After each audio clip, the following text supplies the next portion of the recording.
Bienvenue à cette deuxième édition des Assises du Bridge. Merci pour votre présence. Le bridge n'est pas seulement un jeu, c'est un véritable sport de l'esprit. Et je veux souligner qu'ici même, au Parlement, nous travaillons activement sur ces sujets et pour continuer de faire du bridge un véritable levier d'action au service de notre société. C'est un jeu cognitivement complexe, mémoire, raisonnement, attention, stratégie sociale. Ça contribue à la réserve cognitive. Le bridge est associé à une diminution du déclin cognitif, une diminution du risque de démence de 10 à 20% dans certaines cohortes, une augmentation de la mémoire et des fonctions cognitives, une augmentation du bien-être et de l'interaction sociale. Derrière chaque partie de bridge, on peut dire qu'il y a une mémoire qu'on entretient, une autonomie qu'on prolonge et une vie qu'on préserve. C'est qu'on a un décrochage très important de la santé mentale de nos adolescents.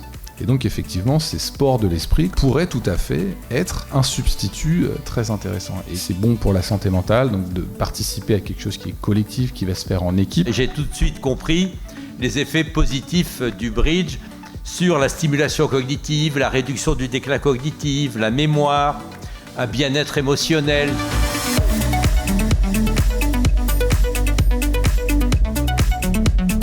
Le bridge, c'est une histoire européenne qui a plus de 80 ans aujourd'hui.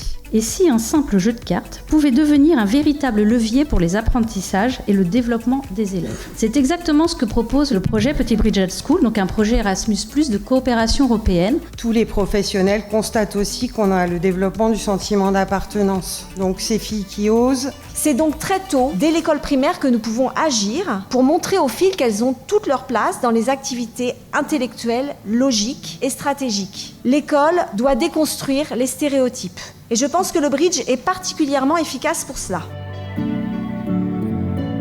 L'utilisation du petit bridge à l'école permet un passage d'une manipulation concrète à une abstraction progressive qui est essentielle pour la réussite ultérieure en mathématiques et notamment au niveau du collège. Pour ce qui est de l'inclusion et des égalités, c'est vrai que j'ai eu des élèves qui soit avaient des difficultés, soit qui étaient en situation relevant du handicap. Et pourtant, n'importe ces situations, finalement, tous se sont lancés à cœur dans le jeu de la carte et tous ont été vraiment motivés. Nous, on a un rôle à jouer parce qu'on a un rôle territorial. On a aussi des clubs dans des zones rurales, dans des grandes villes. Donc on a vraiment un maillage qui peut permettre, avec l'éducation nationale, d'avoir cette complémentarité. L'école est un lieu idéal pour découvrir le bridge comme jeu, comme outil éducatif. J'aime bien valoriser une pratique inclusive, j'aime bien l'intergénérationnel, j'aime bien la mixité, j'aime bien le mixte. La présence à la table, dans une table de bridge, d'avoir 2 enfants à une table avec des adversaires, c'est peut-être plus sympa que de jouer sur une tablette. Oui, le bridge a tous les atouts pour répondre à ces enjeux et qu'on est tous concernés par le fait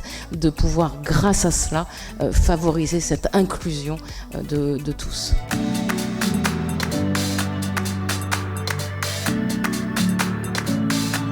Je remercie évidemment tous les intervenants, tous les gens qui ont préparé pendant longtemps ce qui s'est passé aujourd'hui. Quand on aborde effectivement des sujets de santé mentale, des sujets d'inclusion, des sujets de lutte contre l'Alzheimer, de lutte contre le vieillissement, on a des dizaines de milliers d'exemples de gens qui, parce qu'ils jouent au bridge, existent encore. Merci à tous.